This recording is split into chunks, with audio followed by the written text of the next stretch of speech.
creating a culture of love.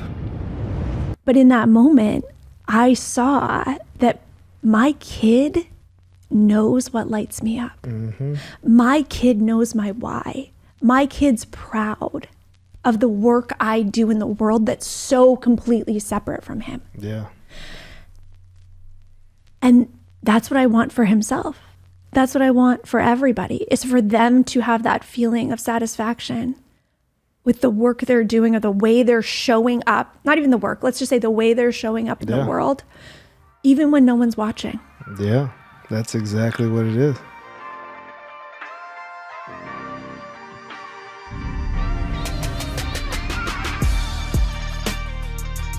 Ashleigh Renard. Ruben. Welcome to the show. Thanks for having me. Oh, and thanks for the hoodie. Oh, you're welcome. It's a little cold in LA, and you were like, I have something for you. It's like a love hug. It feels like one. Mm-hmm. I'm feeling it. And the colors, they go great with your shoes. They got to compliment the sneaker game. Thank you. Thank you from my husband for Christmas. I didn't like them at first, but then you complimented them, and I'm like, I'm cool. Yeah. I guess maybe, sometimes the coolness comes before your realization of the coolness, I guess. You just got to be cool. You can't actually walk around, I am cool. You just be it. Be cool. And I think that's what these shoes and this hoodie do for me. Perfect. Well, thank you. So you're an author. You are a marriage and sex coach, the Carrie Bradshaw for married people. I mean, there's probably a whole lot of titles we can go in here.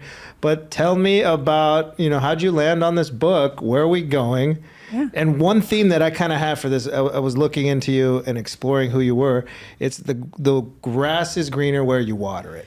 That's kind of the theme that I'm hearing. Absolutely. And I'm going up on 5 years of marriage. Congratulations. So I'd love that to be 80 years of marriage, because I didn't get married to get divorced. That's just not. Exactly. And actually over lunch here in LA, because my husband's with me, we were talking about, staying married, because staying married and getting married are two different situations. So my husband and I have been together for 20 years. We met right out of college. Same job out of college. I moved down from Manitoba, Canada, and he was Greek Philly boy. At my job interview, they flew me down to New Jersey, right? I had never been to New Jersey before. I'd never seen The Sopranos. Jersey Shore wasn't a thing yet. So I landed in New Jersey, and I was like, this is beautiful. And I was like, capital's Trenton, that sounds pretty. It was 95 degrees. I thought I was moving to Florida, from Manitoba. I thought this is good. Yeah. And what they told me was that they'd interviewed this Greek football player the week before, and they were thinking they would offer him the position. And I thought, Greek football player, that's interesting. And he had been told the week before, we're bringing down a Canadian figure skater next week. And he thought, Canadian figure skater, that's interesting. So before we even met, the curiosity was piqued. And we hit it off. We tried to be friends for 2 minutes, because I just moved to a new country all by myself. I was 21 years old. But sometimes, life has different plans. So we tried to be friends. We had a mortgage together within 11 months, Year later, we're engaged. Year later, married, babies. Fast forward to us being married 10 years. We have 3 kids. I left that job that we worked at together and started Philadelphia's first synchronized skating program before we even got married. I'd grown it to one of the biggest in the world. And I am so glad your show has the title that it has, because I think a lot of my life leading up to writing Swing has been me looking for love in all the wrong places. Yeah. Looking for love in straight A's, looking for love in pleasing my parents in a really perfect way. Yeah. Looking for love with skating medals, looking for love. I think that what I really wanted when we were tired, parents of 3 kids, my toddler was still nursing.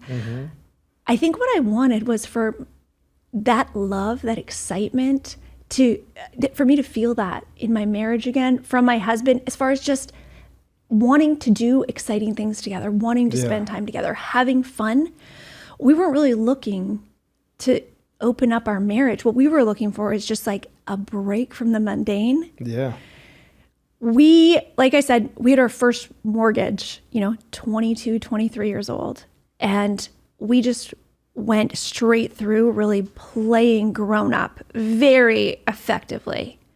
So effectively that we got to a point and I was like, wait, what did we really plan to do? Like, where is the passion here? Where is the part of life that feels like life? Because so much of it can be autopilot. So that's what we were looking for, was some excitement, and we found it. And I found a whole boatload of trouble at the same time. Well, let's pause there for a second though. So you leave Manitoba, sounds very exotic, right? When you say the name. Incredibly. To go to Jersey. You're on your own, you're in a new country, and all of a sudden, like, okay, you're married with kids and a mortgage. Like, that's a lot of life that happened really quickly. And then you were looking for all these things. In my early 20s, I was looking for those things, and I filled it with cars and trucks and houses and diamonds and all that. I didn't get married at the time, or that could have been the thing I was looking for to fill the void. So it's like, what are we constantly chasing from, running away from, to fill with something that actually doesn't answer the question of what's missing inside? Where then we could start asking these questions. Absolutely. What was I really running from, do you think?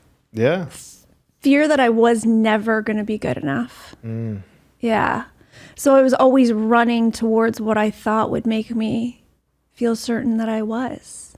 You know, it wasn't being valedictorian of my university. That didn't do it. It wasn't expanding my organization. Like, I tripled the size of my business in like 2 months. Which is a great feat, I mean, it's great, but it just, none of it hits the spot. Yeah. You know? And that is what I realized, that this searching outside of myself is never going to do it. But I think a lot of people have the fear, if I have to actually look inside for what I'm looking for, what am I going to see that I don't like?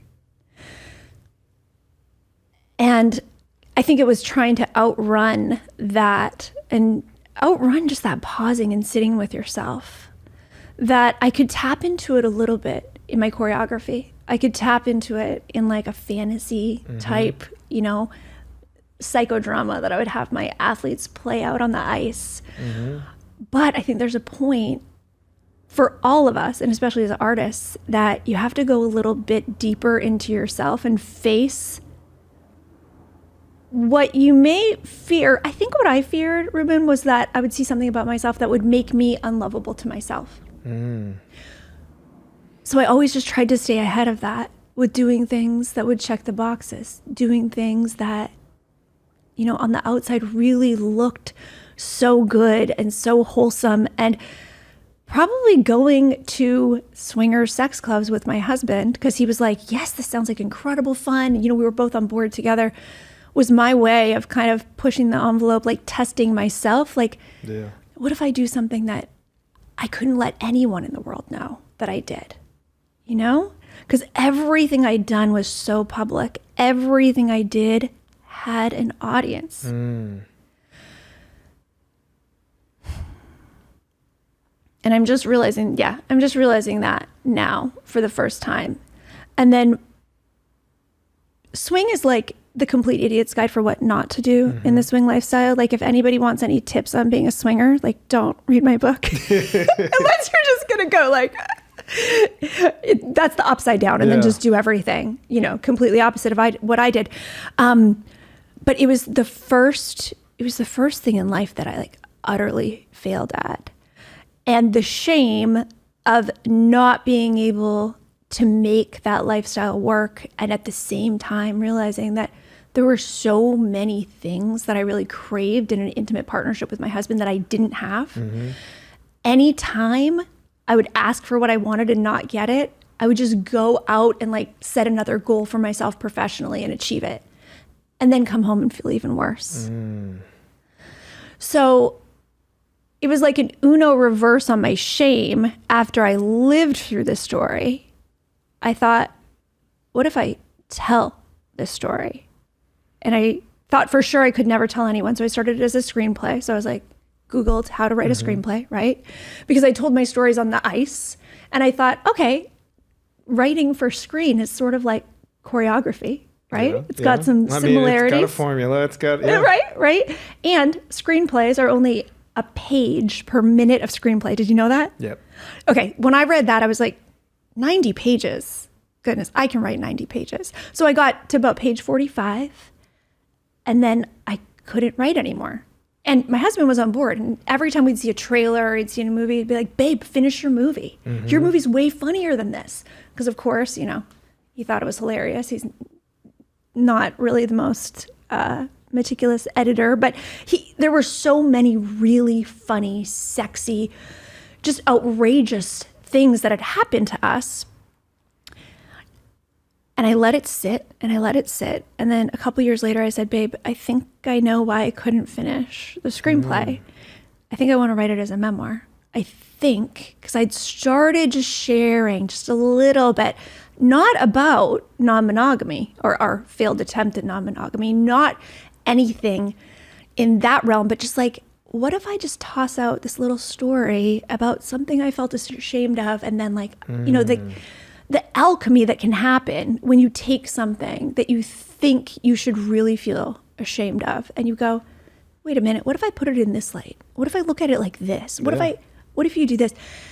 I'd started just putting out a little bit on social media, like Facebook posts, and the DMs I would get from people. And I think this happens, right? When you're like playing with your art and you're like, but I don't know if anybody wants this. Like, I know I kind of want to make it, but I don't know, right? But you like really want to make it. Yeah. But you're really afraid no one's going to want it. Well, there's a vulnerability in that too. Incredible vulnerability. So when I started tossing that out, what I realized was people didn't move away from me. People came closer. Like I got messages from my sister-in-law, from people who had known me my whole life saying, oh my God, we're so similar. I always thought we were so different. And that's one of the things that I realized coaching synchronized skating. So synchronized skating is like 12 to 20 athletes on the ice at the same time. It's the only discipline of skating that's not in the Olympics. So like I like to do it the hard way, you know, like let me do the one that's the hardest, the most complicated, the hardest to recruit for, the most expensive, and like will give me the least amount of notoriety. Why like not? why not? Yeah. Right? Yeah. Sounds fun. What I realized over 23 years as a coach and, a decade and a half as a competitor was the only way I could get 16 humans to look exactly the same was for them to understand how fundamentally different they were. And for us to all celebrate. But no, say that again, because that is huge. Yeah. Because let's look at every conversation, every opinion we have. Let's take politics. Everything. We are all different, but we are all the same. We are all having this human experience, right? Navigating these meat suits around here. Mm-hmm. And the truth is, it's not easy for any of us. No. And the lie is that we all think it should be easier. But when it's easier for you than me. Exactly. Oh, it's so easy for you, but not for me. Right. And then we think, what the hell's wrong with me? That I can't do what they're doing, that part's hard for me. When it's like, we're not supposed to be good at the same things. How boring. And then how could I get a team to actually execute a 3-minute program if everybody was good at the same thing? It would be like one note show. Yeah, you'd all be doing. Yep. 5, 6, 7, 8, hit your pose, you're done. Right? So the way that I could get them to actually work as a team, the way I could get them to look exactly the same, like as one unit, was for them to understand that they were incredibly, magically different. And with that comes like, we're annoying in different ways and we're talented in different ways. And thank goodness we're not all annoying in the same way. Oh, man. Right? Yeah. And you don't have to be good at everything if you have people around you. I tell my kids that if they're frustrated when they're not good at something, I say, oh, we don't have to be good at everything. That's why we have a family. Hopefully one of us, like, ask your brother, does he know how to do that? No, totally. Right? So, and the humility it takes to teach kids and have them really believe in themselves. Like I had to allow myself to have my mind changed by teenagers, have my mind changed by children every day and go, oh my God, you just showed me a better way to do that. You did. So the differences are really where we can learn to lean on each other, where we can, know our own strengths, lean on each other in situations that are harder. And in synchronized skating, you can't be a star. You all have to match. Yeah. So the team is the star. Yeah. You have to dial your ego way down and say, my job is to make my teammate look and feel as good as possible. And that's now the advice in different words and in different videos and 500 different ways. But that's the thing I'm telling married people every day. Yeah. Is really your job in marriage is to help your partner be and feel their very best. Like, some point in life, married people said to each other, unless it was an arranged marriage, right? But most of us in this country anyway don't have that situation. We looked at our spouse at some point and said, that's the one. Mm-hmm. That's the one for me to finish the sentence. Feel my best, be my best, reach my dreams, be happy, have incredible adventures, have incredible sex, have all of these things. Challenge me, help me grow, move forward, be my mirror. Okay, and you say challenge me, right? Challenge me sounds like such a fun romantic notion when like you're dating, or I would say dating period, because as soon as you get married and you throw kids into the mix and everything, the challenge then becomes the biggest annoyance so often. And that's when people land in my DMs. That's when people find my content, and 90% of my DMs are from men who see my content and say, okay, I don't know what it was, but like you saying that, now I understand what my wife's been saying for 5 years. We've been having the same fight. And I say, babe, I'm doing this thing you told me, blah, blah, blah. And she's like, you're not hearing me. So I worked predominantly with adolescent girls, right? So it's like trial by fire. Ice time's expensive. So trying to foster cooperation, and the kids all have blades on their feet. It's freezing, right? I started this organization, so we were always like an underdog against like teams from New York City that were more established, in order to build trust and cooperation in an environment like that. What I had to do was go in and say to one skater, say skaters are butting heads, or somebody just is bent out of shape about something I've done. What I would need to do is just drop my ego right there and go, hey, what's up with you? Okay, what's up with you? Okay, oh, well, you two are in luck because this is all the common ground I see between the two of you. Cooperation is our birthright. Harmony is how we are wired. That's what we're all trying to get towards, right? That love is it. Love is all that there really is and all that we really need. Leading to peace. Leading to peace, exactly. But in our homes and inside ourselves, we're at war so often because we're coming at things from different angles and we're not hearing each other. So that's one of the things that I can do really easily. If you were having an argument, with your wife or with a buddy, I would say like, hey, what are you saying? What are you saying? Oh, well, you guys are saying the same thing actually. Here. It's like, oh, if there's no bad guy, then what do I have my backup about? So bringing that down, that defensiveness down, helping couples find cooperation, helping them find great adventures in and outside the bedroom without having to leave their marriage. Like there's so much potential for two people growing together for their whole lives. I don't even care if monogamy is like how we're wired or not, because so many of us choose it anyway, whether it's the easy choice or not. How about we look for ways to really make it work? How about we look for ways to make it joyful? Because a lot of people are in marriages that their partner is challenging them in ways that they don't want, right? Their partner is not supporting them in ways that they really are begging for. And what I'm saying is cooperation is actually way easier than we make it out to be, especially between men and women. Like a lot of people think, men, we're not from Mars and Venus. Like, honestly, we're all from like, who knows where on whatever day. Yeah. To oversimplify it and think that we're coming in with different agendas that are going to have to like sort of be tiptoed around, or there's going to be give and take. If you have a great business partnership, if you have a great teammate on a sports field, it's not about give and take. It's give. We both generously give our talents, and we both generously accept someone else stepping in when we're not good at something. There doesn't need to be a power play. It can actually be win-win. Both and win-win. Both and win-win. So let's say we're in this, obviously my wife and I, we get in our own things, and I'm like, I swear I'm saying the same thing. Yeah. And she's like, well, you're not hearing me, or it's not the way she wants it. Yep. So at what point is it the way you want it versus the way I want it versus the way we want it? And then where do you put the pause in there? Yeah. Because if we are trying to do the same thing, right? And all we all are seeking to give love and to get love, right? Period. And that's it. End of story. Yes. And we're married, so we're not each other's enemies. So to me, it's like, she's not attacking me. Why am I getting defensive?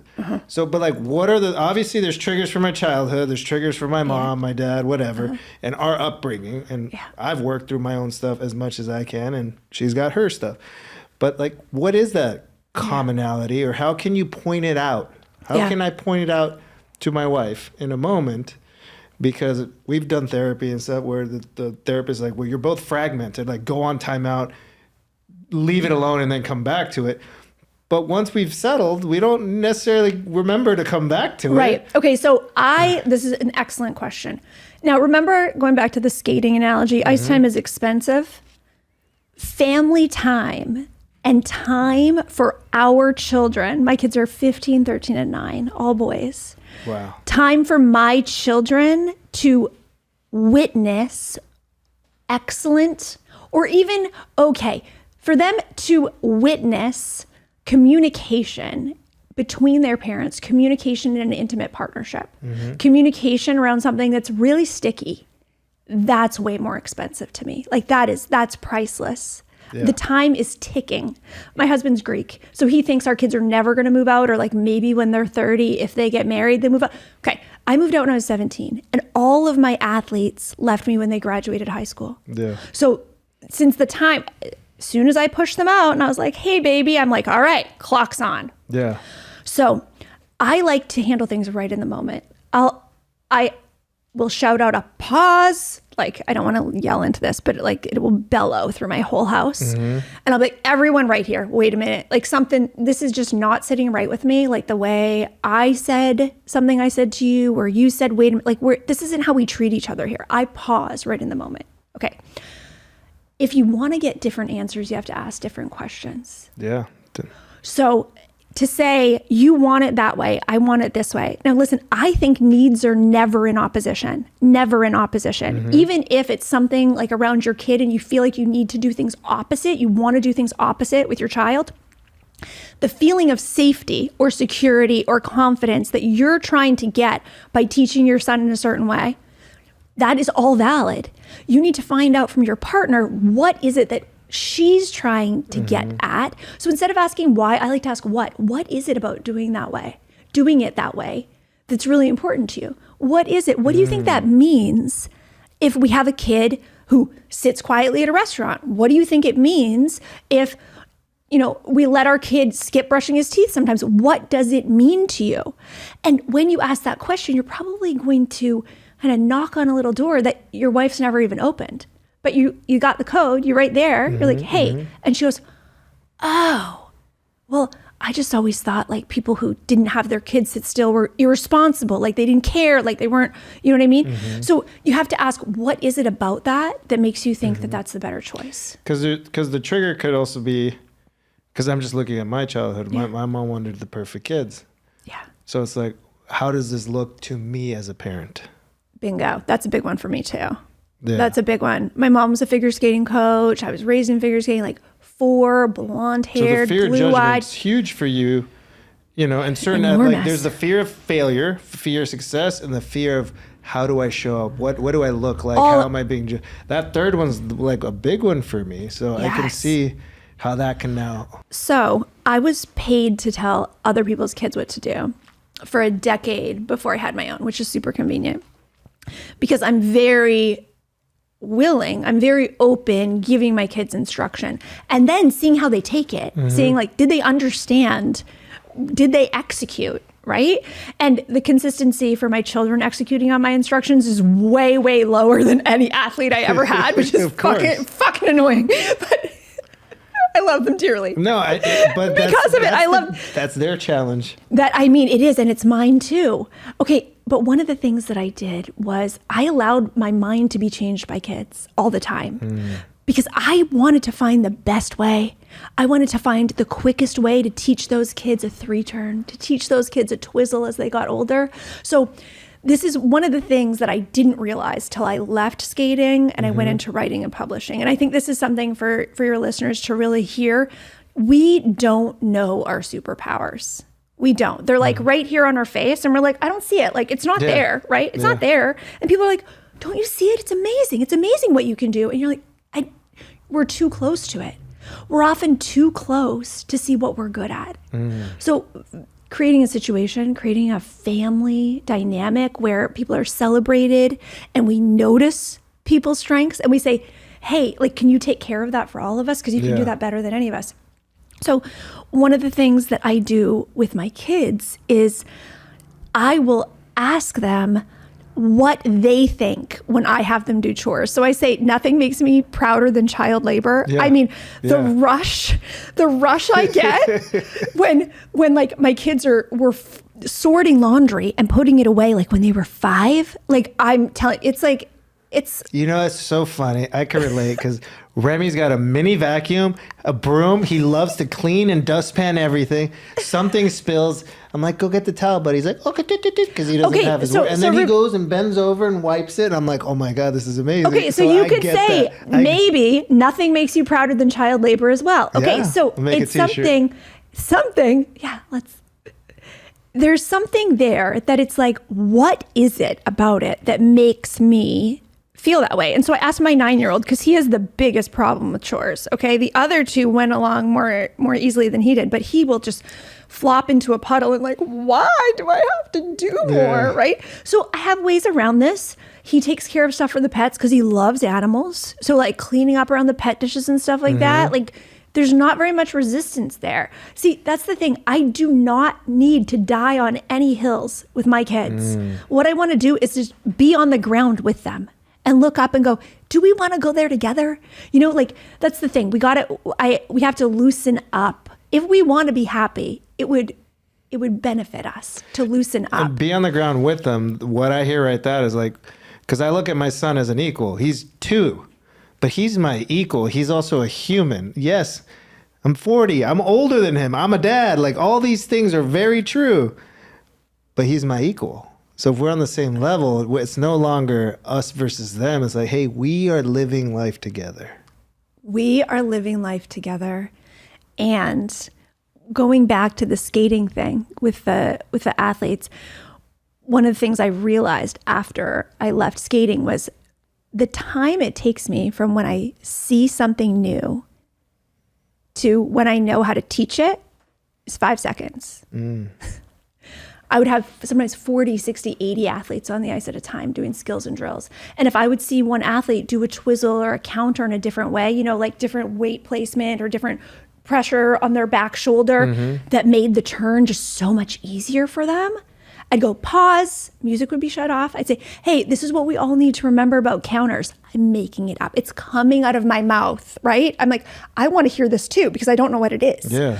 And then I would have to say it in a way that, first of all, they felt like, okay, the coach knows I can do this. Like, there's this thing about counters, it's super hard. No, here's something that you all can do right now to make that easier, to be a better skater. That's what I would tell them. Every one of you is going to be a better skater in 60 minutes than you are right now. Every day. Every single day. And that's the way I look at my parenting interactions. That's the way I look at my marriage interactions when my husband's ready to he plays ball with me. He knows it's just easier to just go, Ashleigh wants to up level constantly. Luckily I go to bed before him. So he has a few hours at night every night to just chill. Yeah.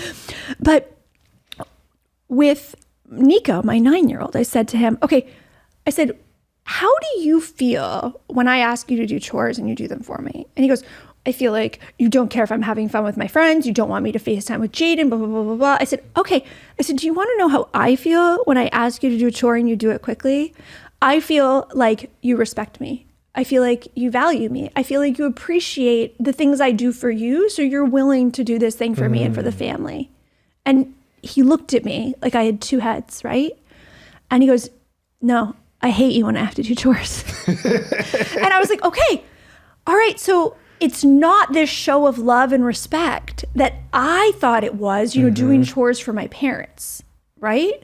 So I was like, all right, okay, that's just, it's so valuable to know how it feels for the other person. So I would say ask different questions. Ask what it is. What I want is for my house to be clean and tidy so that we don't need to worry about cleaning up if we're going to have people over. I want to be able to have fun at the drop of a hat. That's why I like my house clean. Yeah. Right? But when my kids get the constant reminders, put away your laundry, they think mom just cares about laundry. No, I actually care about our freedom. Yeah. So I like things to be orderly, like I barely have to clean because like after I brush my teeth, I like take my electric toothbrush apart and I wipe it dry and I put it away and I like, clean off the toothpaste. Like That's a lot. That's a lot. It's a lot. So I don't ask that of my kids and my husband, but I ask some of it because if we do that every time, like we have complete freedom outside of that. So the thing that helps the most is then when I was having that conversation with Nico, I said, okay, you know what? I think I'm not going to ask you to do as many chores for a while and just see how that feels. See if I can still feel like a good mom if your dad and I are doing all the cleaning. Can I? I mean, they're doing more chores again because still that rubs up against me that like the way that you show love is to be really helpful, But I mean, we all show love in different ways and being able to accept love from people in the way that it comes. Like Nico, that kid, he will just talk to me for hours about anything that's on my mind or his mind. Like if I could write in the stars like a soulmate to be married to, like I would put like just talk for hours. I have a kid who will do that with me. That's huge. Especially it's incredible. 40 years from now, if he's, still doing that, right? That relationship, that's huge. I mean, I swear he has like a quota of 10,000 words he needs to get out of his mouth from the time we go into the bathroom to brush our teeth for bedtime till he falls asleep. So it's like, it's intense. But now I know where that comes from, and I know how that feels if you're not a person who's just like, that open to that level of conversation. So I'm hearing a whole lot right here. Number one, agendas, right? We're talking about, we all have our own agendas. And how do we kind of meet each other on our agenda? I used to be in sales and they always said, look, you're all coming in with agendas. Your whole point is like, keep your agenda off the table, open up, receive their agenda, put their agenda out, then transfer your agenda onto their agenda, but let them feel like they took on the agenda and added it to their agenda. So it's like, we're always just trying to meet agendas. Yeah. And I think as parents, I'm very new at this and I'm cognizant of a lot, but experiencing of parents and other parent friends, it's like, here's my agenda, you got to do it and that's it. So that's one thing I'm hearing really clearly from you. And then the other thing is beyond the surface why or what, like, I want it clean because, then you respect me. But you're like, no, I want my freedom. If we have friends over, the house is clean. We're not scrambling because I know what that urgency feels like too. Yes. And then everyone could be relaxed to receive company and have a really good time. Yes. But it's like, how do you transfer all those things within what we're trying to do? Because then we just think, no, because I want it clean. Right. Well, there's so much more. I talk a lot to my kids. I talk a lot. I ask them a lot of questions. I ask them a lot of questions. The first question that I always ask my kids when they do something new, and they're tired of this, but they humor me. I say, was it like you expected it to be or different? Always. Because I'm just curious because I want to know what they expected. I don't really even care what the experience was like. I wanted to know. I want to know, what did my kid think it was going to be like? That's good for expectation hangover. Right? I want to know what makes them tick. I want to know what makes them feel great about themselves. I want to know what trips them up. Like, I want to know that about my kid because I knew that about my athletes. But it's actually harder to figure that out with your own children because I'm not their coach. I'm their mom. A coach is someone you choose or you hire. Yeah. A parent, like you said, is somebody who I think that children choose us karmically, Yeah. but in order to teach us, I think that being a mom is more about learning than teaching. Yes. I think that one of my greatest joys is realizing I'm raising kids who are way smarter than me, all in different ways. And I want them to know where their brilliance is. And that doesn't scare me, because if I know my kid's heart, then I'm going to be able to communicate what's on my heart, right? But it goes that way first. I need to understand them. So then, like you said, that I can bring my agenda and go, hey, I know you see things this way. This is where we're different, and this is where we're the same. Can you see that for me? How you feel disappointed when XYZ happens, and I'll bring out, listen, we talked a little bit about astrology before we jumped on. Okay, I have Mercury, Mars, and Uranus all in the 12th house in Scorpio. Okay, so people who know astrology are like, wait a minute, why does she look like that? I'm like Lydia from Beetlejuice on the inside. Okay, this is very confusing that I got this avatar. It's very confusing to me too, but I'll use it. It's fine. No complaints. No complaints. No complaints. But I'll go, if I want to make a point with my kids and have them see something my way, I will go to the deepest thing and go, hey, you know how this resonates with you? That's how I feel. And they go, oh, okay. Yeah, I didn't know you felt that way. I said, I know. I didn't know. I know you didn't know. I know you didn't know. And here's the really easy shift, because we don't need a 180. If we recalibrate 2 degrees, we're seeing things in a new way. We have an entirely. I always think it's an extreme. It's not. It's just recalibrating. But when 2 partners are coming in, or a parent and a child are coming into a situation and disagreeing, it feels black and white. Yeah. It really feels black and white, because it feels like I won't be safe if I don't get my way. That's really what it is. My love won't be guaranteed. It's going to feel more tenuous. Or my security. We all just want to give love, get love. We want to be safe and be loved, being who we are. And a lot of times we think, I can be safe and loved only under these certain parameters. And that's, I think, what my Uno reverse was to the universe. Uno reverse to my shame was to take this story of realizing, oh, wow, this lovely looking life that I had, I was really feeling quite miserable within. And to have a wonderful husband and 3 beautiful, healthy children and like a glamorous type job, right? Jet set all over the place, different rings, I felt a lot of shame for not being happier. But what I said was, you know what? I think there are probably other people out there who feel a lot of shame for feeling dissatisfied. Oh, yeah. And if you're feeling shame for feeling dissatisfied, you can't get to what would I prefer, what would feel better, because you're just feeling so shitty. I've been there. I know the feeling. You know the That leads feeling. to depression and all kinds of every other question under the sun that derails anything goes positive. Completely derailing, so deep, so dark, so fast. So what I thought was, what if I take this story that I couldn't even tell my best friend happened, like no one knew except my husband for years, and what if I share it with the world? Just let it rip. What if I turn it into art? What if, and then this is one thing that I think it was Cheryl Strayed who wrote the book Wild, really popular memoir. She said, you have to write from your scars, not your wounds.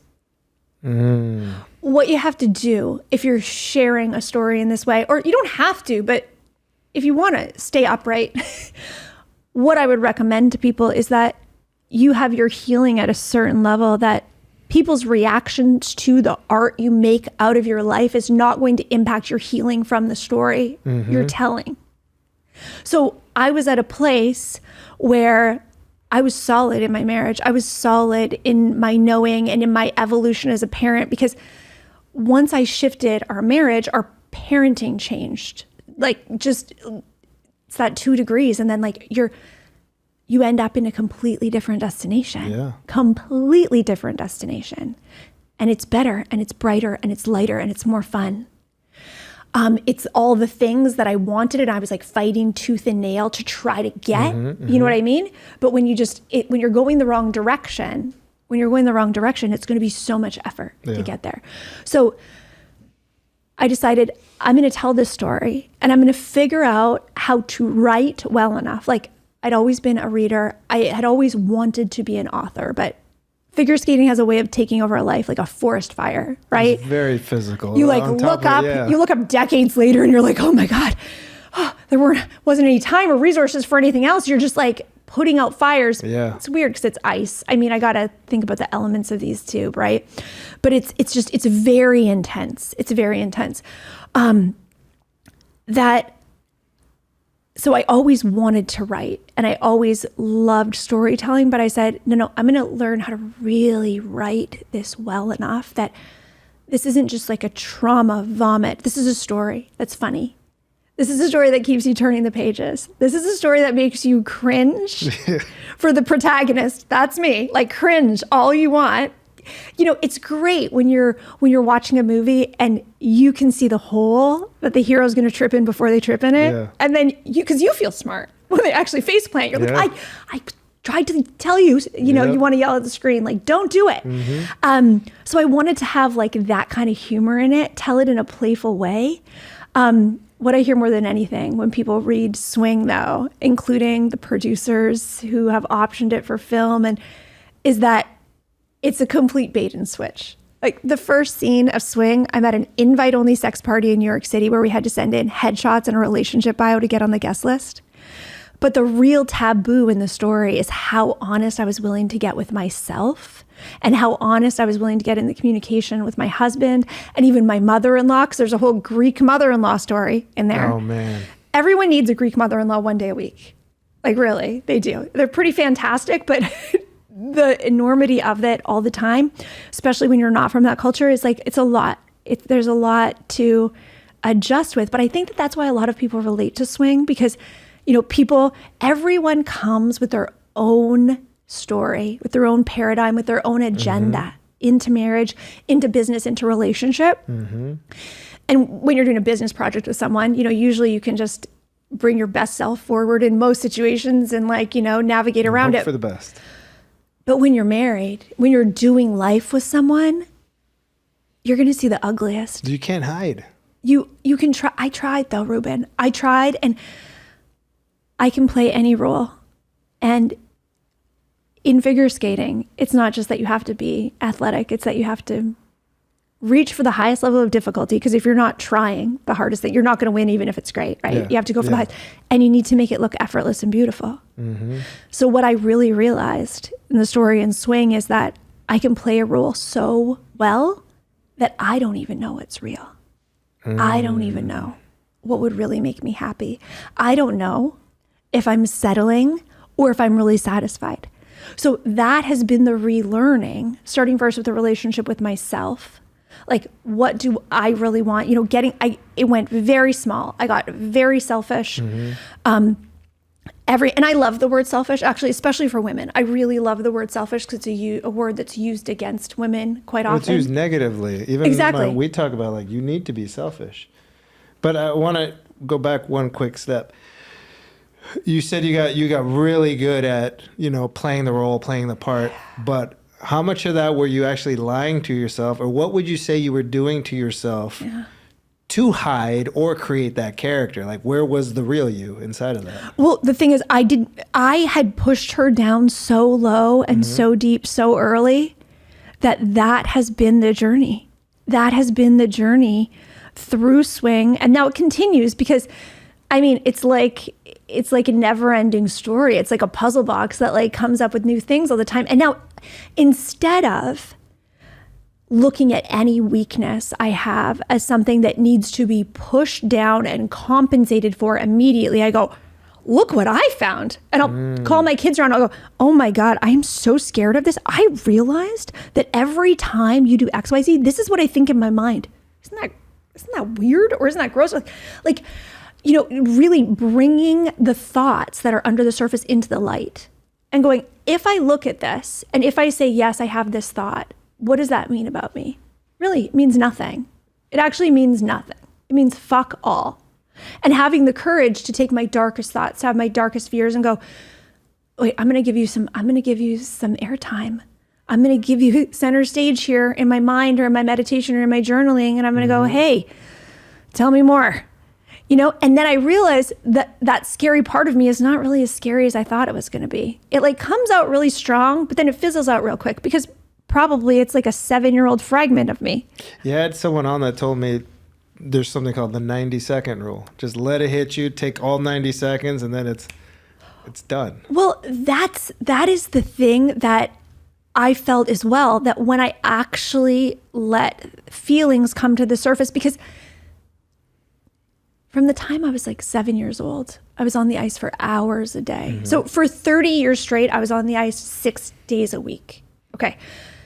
And my success each day was determined by how well I could ignore what my body was telling me and how well I could ignore my mind saying, that's enough, just stop, right?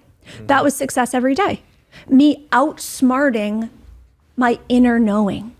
That was the name of the game. But then to have satisfying relationships and a happy life, it's actually the opposite, which is such a piss off. Because I was so good at the other part. Yeah. I was so good at it. But then making it a game to go, okay, these parts that I've never practiced, like allowing myself to feel the feeling or feel the disappointment. And then, okay, say, all right, what am I going to do about it now? I mean, some of it feels so trivial now and silly because the things I was afraid of, like they were like boogeyman. You turn on the light and like the spider just like scurries away. What I really thought was that if I wasn't performing, if I wasn't achieving, if I wasn't constantly trying to shape myself into, and here's the thing, I wasn't even competitive with other people because I did synchronized skating. My best friends were my teammates or my competitors all the time, right? So, and I competed individually as well. My best friend and I would be like 1 and 2 on the podium. Like I don't have a problem with other people rising. Like there's not jealousy there. What I would do is compare myself to like the textbook perfect girl or the textbook perfect mom. So I was homeschooling on purpose. It was before pandemic. I was homesteading. My kids were born at home. I was working full-time, running my nonprofit all at the same time. Like I had like 17 full-time jobs. And I was very upset with myself that I was not achieving what I felt I should be achieving in any of the areas. So that I would just add something else to my plate. It's interesting, right? You just kept adding things to continually feed against what you were trying to actually do. But how often does that happen in everything we do in our lives? I mean, say that again for me. Please say that again for me. Because, yeah. Say it again, Ruben, please. Do you remember what you said? You kept adding things to your plate. Yeah. To run away from that one thing you were really looking for. Yeah. And you were doing this and doing this and doing this. And then there was this thing yelling at you, hey, Ashleigh, I'm over here. Except it was deeper, but it was down here. Down here. It was down here. Ashleigh, down here at your feet. Ashleigh. Right? But it's the truth. Yeah. And you're like, and you're an athlete. You've been an athlete a figure skater. Like that takes tremendous athletic prowess. So you can do all those things physically, and you just counted on that and kept counting on that, So you were a doer. Let me do. Let me do my way through life, and you forgot how to be. You didn't know how to be. Little Ashleigh down here was trying to be until you finally let her free. Well, I had to and that's why swing is called a memoir of doing it all. Because I took doing it all to the next level as the world's worst attempted swinger. It was like, I finished Pinterest. I'd baked every cake on that Pinterest. I'd done everything. And I was like, it's not hitting the spot. Like, it's not. What is it? And then I even thought, because first we went to clubs and it was just like the atmosphere. I mean, it's super sexy, like super incredibly sexy. And then I thought, oh, well, maybe the reason I feel like just this low simmering dissatisfaction in my marriage that I don't even really bring up very much anymore because that's hard for a perfectionist. Barking up the wrong tree. I mean, you feel really ashamed because you're like, here's the tree. This is what I'm going to do. I'm going to get what I want. And when you don't get what you want, you're like, oh, I mean, I didn't want that. Right? No, that's okay. And that's really what my coping mechanism was as a child. In business, oh gosh, I had like the worst string of assistant coaches that I would not hold accountable at all, because when they wouldn't do what I asked them to do, I would just think, oh, they can't do that. I shouldn't have asked them to do it. Oh, it's okay. I'll just So you just save them all. You'll just be the hero. Right. I thought it was so nice. I thought I could nice people into being who they weren't. I thought my niceness runs so deep that I can make anybody do anything if I'm nice enough. At least you came from niceness. Well, I did come from niceness, but then my rage would come out sideways at my kids. So, and that's when I was like, I'm not being the parent I want to be. Like, I have all of these things on my plate, but I'm holding on to everything by a thread. And then I thought, okay, maybe the reason I feel this low level, this constant, but just under the surface dissatisfaction in my marriage is, I don't know, maybe both me and my husband, maybe we're not wired for monogamy. Maybe that's it. Maybe we need, we're so rock solid together. But where's the seed that asked that question? What seed was planted that made you think, maybe we're not wired for monogamy? Because we really had a chip on our shoulders. We both did since the time we met, saying, I'm not jealous. No, I'm not jealous either. Just like I told you before we got on that my husband played college football, which you did as well. And he's a little bit of a snob about athletes and spectators. You know what I mean? And we both we have the same degree, exercise physiology. We took the same job at a college. I was the assistant strength coach for Team Canada women's volleyball, and then took a job in New Jersey at this private training center where he was. And I think we were both like, oh my God, look at us. Yeah, we're both we're smart, we're athletic, we're so responsible. We already want to get rid of our apartments and buy a place and be so grown up. The chip we had on our shoulder, it was just, and one of the things was, we're not jealous like other people, and we're not emotional like other people. So we were 10 years into our marriage and we'd never had a fight. And we thought that was great. We thought it was because we were superior to everyone. Yeah, perfect.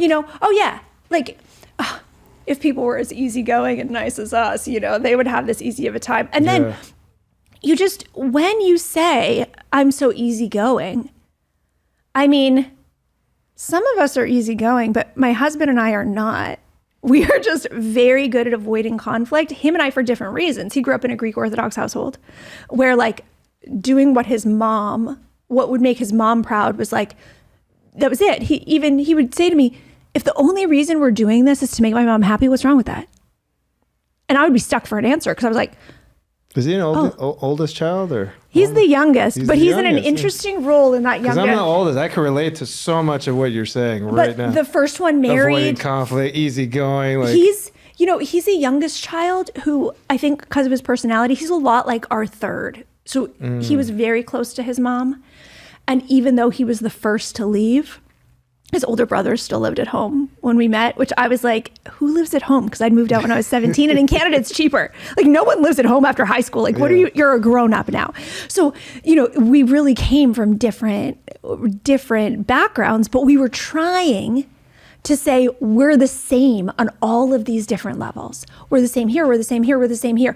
And we really hung our hats on being the same in these ways that we thought were great.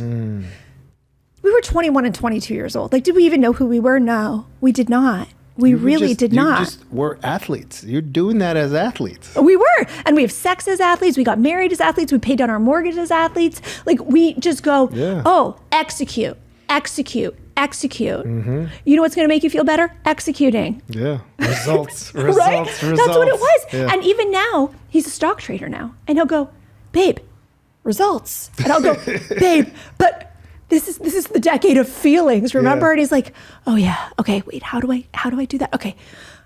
So tell me again how you feel? It's awkward for him. Yeah. It's awkward for him. His mom is a force, Greek matriarch, a force, and his dad is so quiet. There's not really room in that house for a lot of other emotions. So when I would have feelings, Manny would shut down because he would think there's only room for feelings from one of us. And I think he really thought feelings are for women, right? Yeah. Men just grin and bear it, just bite your tongue, he would even just yes me, just to get through it, but not hear me. Yeah. Which would make me, I know. yeah, he was trying to turn down the flame, and I'm like, that's the gasoline. You're adding oxygen. You're adding oxygen. Yeah, but here's the thing. It's actually super healthy for me to feel angry and then have a conversation about my anger with my husband or with my kids. Like I use my words to say like, okay, I'm so frustrated, this or that or whatever, in a way that didn't happen when I would just like scream at my kids because I was keeping it buttoned up for 100 fucking skating parents and all my athletes and the choreography that was never quite right, but we had to try to get through the season with it because it was too late to scrap it. Like I was just trying to keep it together. And like you said, I'm so glad that you pointed that out about us both being athletes and the execution, because that's just such a layer of it for us. But instead of saying like, okay, how do you check the box? How do you ring the bell? How do you do it right? What if we just go, how do we feel? How do we all feel? And the way that our parenting and our family dynamic has changed, like my husband and I are not easygoing, but like I think our kids are. Mm-hmm. And like my 15-year-old invited me to go skating with him and his friends a few weeks ago. Like my 15-year-old invited me out with his friends. And then he told me that when he took his girlfriend there a few weeks ago, he showed her all the banners around the rink that have my name on them. Right? Yeah. And I was like, wow. Wow. This allowing kids to really be themselves and allowing me to continue to figure out who I am. This is the juice. Like this is the stuff that love is made out of. You know, to have like, you get to be you here and I get to be me. Mm-hmm. And here in this family, even if we don't agree all the time, we honor that we're all different. And we are so grateful for that, you know? And my 15-year-old and 13-year-old are annoyed quite often with the 9-year-old, like shocker, right? But they're able to hear now when I say, well, listen, he just wants you to include him. He just wants to feel wanted. And they're like, but he's so annoying. I was like, yeah, I know, because he's 9. Like, do you know how annoying you were when you were 9? And maybe I'll pull out a little story. Remember when you did XYZ? And they'll go, oh, like that's when you were 9. 9-year-olds are just annoying, you know, and 5-year-olds are annoying in different, and I got to tell you, 15-year-olds are really annoying in a really special way. Yeah. And 42-year-old moms are really annoying in a really special way. Like nobody has the monopoly on being annoying. No. Right? Like nobody. There are more annoying than others, but we all can be. We get annoyed at ourselves. Well, right? We just got to remember that too. Like we annoy ourselves. So. Yeah. And just giving that freedom that like, we don't need to be perfect. We don't need to be not annoying. We just need to all loosen up a bit. And that, my house is still clean. My kid's still clean, but things have a flow. You know, things have a flow rather than, you know, X, Y, Z. It's like the freedom that we all have when that dial of expectation is just turned down, and we come to it with more curiosity, you know? Yeah. That used to be my mantra when I was a mom of little ones and I was really trying to be the mom I wanted to be. I was like, curiosity and patience. Mm-hmm. Curiosity can save me when I think my feelings are going to throttle me. Mm-hmm. If I go, what is that about? Oh, it really opens a whole new door. I mean, I think acceptance has to come before love. And I think we try to push love when we're trying to push our own agenda. And I think it doesn't quite hit. Mm-hmm. I think it doesn't land, actually, because if it doesn't feel like love, it's not love, period. No, and I think in this country, with culture, with everything we do, we're misappropriating love, especially in rom-coms and Valentine's Day and Hallmark movies and all these moments, because we're only shown the courting phase, the honeymoon phase, and then the movie's over. Hey, what happens next? I know. Maybe it'll fast forward to grandpa, grandma, and grandkids, but none of the work in the middle, they never show that. Because it's too messy. There's nothing good to show. Right? Like, there actually are not very many good examples of what to show. Hey, I'll take it back. This Is Us. That was pretty good. I love that show. You I know, cry every week. Every week. My feelings. If Randall cried, game on. Right. I was like, give me the Kleenex. Game over. I know. Manny has a soft spot for Randall too. And I think it's because he was trying to be so tough and put together, but he's just the softest underneath, right? Yeah. And I kind of like looking at Miguel and Rebecca. Like, did you finish it off or no? When I think of what I want with Manny, I see us as Miguel and Rebecca, actually. I do. But I loved in that show how the writers, I mean, we could talk there should be a podcast just about that show, breaking it down. Maybe there is. Maybe there is. Yeah. So I loved when they showed the parents butting heads with the teenagers and the parents really doing the wrong thing and the kid being like left out to dry to handle things on their own. Yeah. Because that happens all the time. And it's going to happen. And knowing I'm not going to catch my kid every time they fall. And teaching them how to pick themselves back up if I'm not there. And then to let me know, you can always come back and tell me. You know, I think that's one of the reasons too that Swing resonates is because it was a mess. It was a mess. And it's like, oh, and also like, you know, I fell in love with someone else. My husband was cheating on me with someone like cheating. Listen, you have to read the book and tell me if you think we had affairs or we're cheating. Cause we're actually like not on the same page with that. I would say we both cheated. He doesn't think either of us cheated. So, I mean, tomato.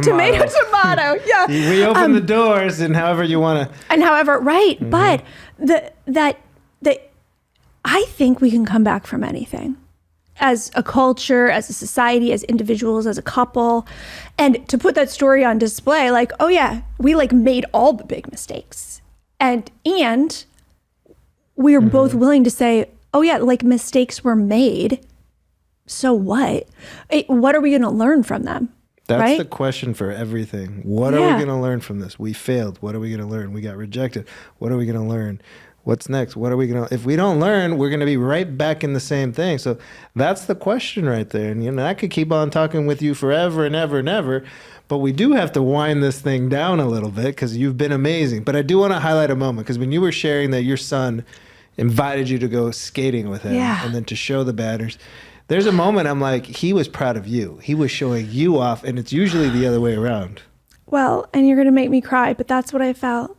That's what I felt. He's proud I'm his mom. And in that moment, I felt really proud to be his mom. Yeah. You know?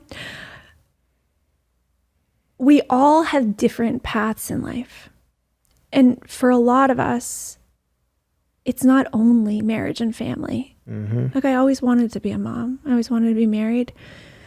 But my work in the world happens through my storytelling. Yeah. It happens through my teaching.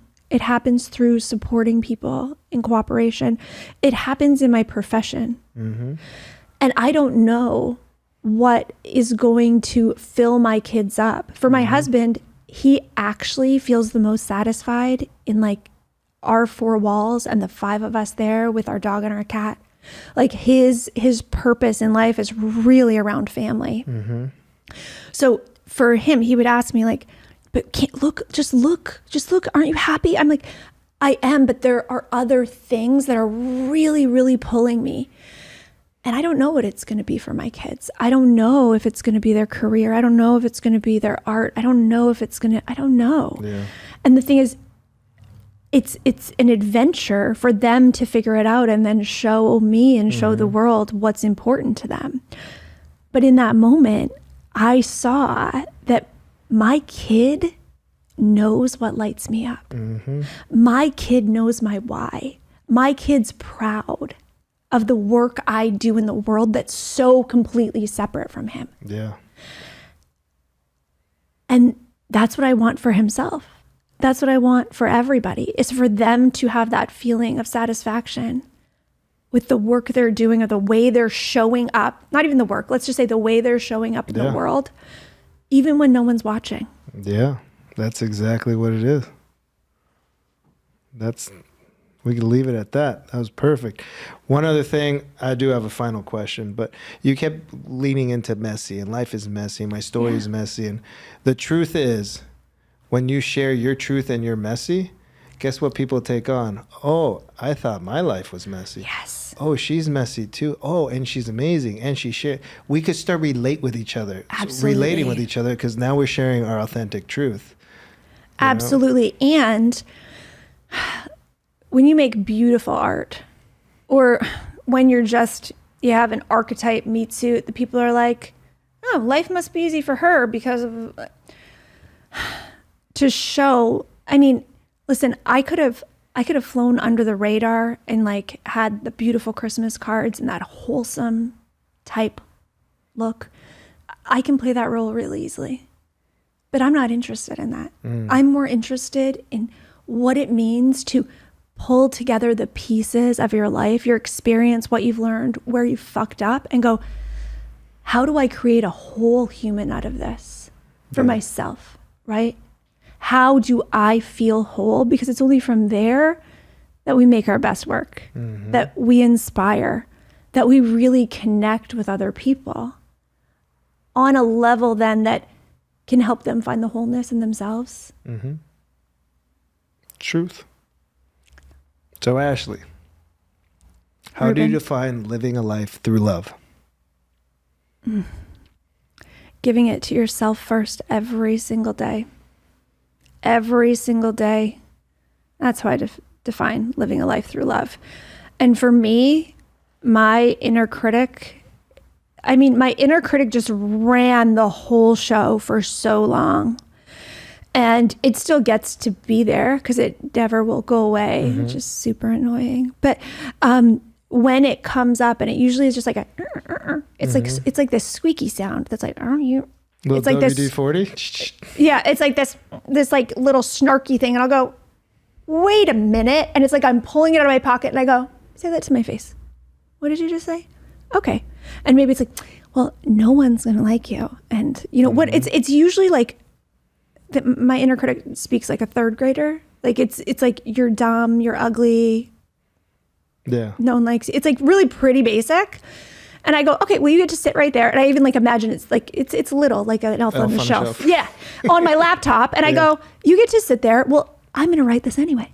You know, I go, all right, like you get to be here too. Like giving that love to the part of yourself that you wish wasn't there. I think when you can do that, I mean, your power gets a lot deeper and a lot broader. Oh yeah. Awesome. Thank you so much for coming, for being on the show, for sharing your truth and talking about your family. Thank you, Ruben. Thanks for having me, and for the hoodie. It's my pleasure. Thank You're welcome. you. And where can everybody find you? Ashleigh Renard on Instagram. It's Ashleigh, ASHLEIGH, all the extra letters. Just put in all the letters. Awesome. Yeah. Thank you. Thanks, Ruben. Thank you so much for tuning in to Live Through Love. If you love this episode, you'll love this episode.